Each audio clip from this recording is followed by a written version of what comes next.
So 10:40, and I'm starting with caramel icing again. Last time I forgot to put the butter in, and I didn't have the brown sugar, so this time I put like twice, 2 cups of brown sugar, maybe 2 cups of white sugar, and 2.5 of the brown sugar because I got 3 cans of carnation milk.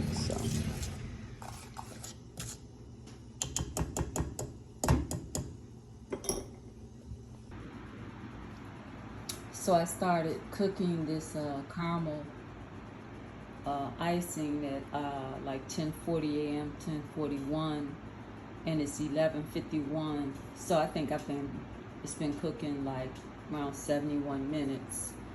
And that's because it's like 3 cans in here. So I said I'm gonna, usually when I have the heat, have it on very low, it'll do good. But I think I didn't have brown sugar or something happened and it burnt. And then I had one caramel icing that I made and forgot the butter. And I'm like, let me just chill out. So I have like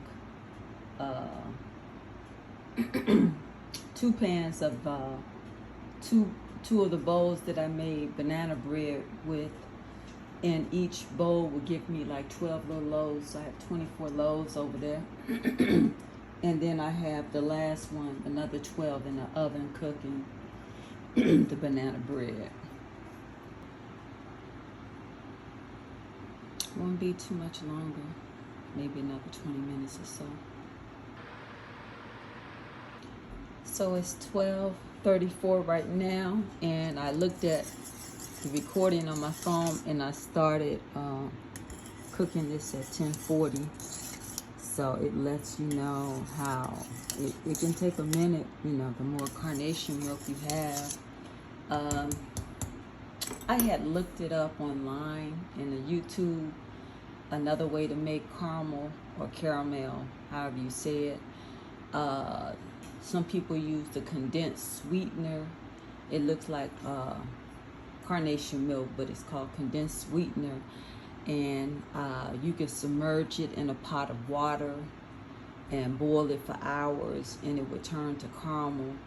Or you can put it in like probably a glass dish or something like that, and put it in a maybe an aluminum foil roasting pan and have it, like 3/4 of the way up in water.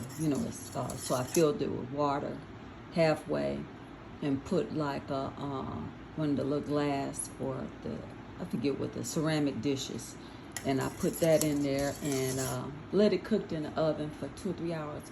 But I didn't like the way it tastes. It was a beautiful looking caramel or caramel, and man, woo, it was horrible to me. Did not like that. So I said, I'm just gonna go back to this way, because most people, when I've made the caramel, they love it this way. So I'm just gonna take my time and do it this way. So that was 10:40. So we talking about almost 2 hours. And that's because it's on low. But that's a good way of to prevent it from burning, because it can burn very fast.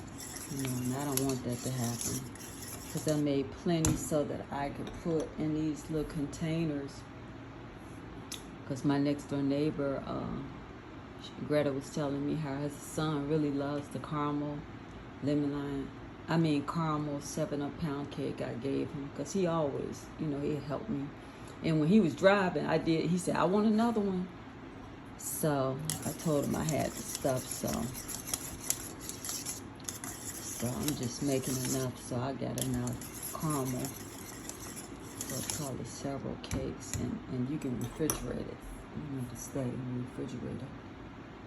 Yep. So today is Friday. I have all the banana bread out. I was just kind of sitting here. I just did not want to move and take a chance on this stuff burning, because it's almost it's really done, where you can turn it off and let it sit, and thicken up. even more.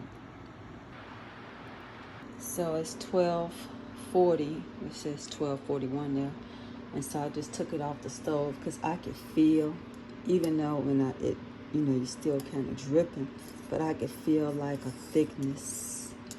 I could feel it, when I stir it. So I believe it just needs to sit. And if I need to heat it back up, I can when I get ready to pour it on the cake. These are the containers I have where I'm going to put the caramel icing in. I got these from Dollar Tree. But nothing is $1 anymore. $1.25, $1.50, $3, all that. So they're like Family Dollar.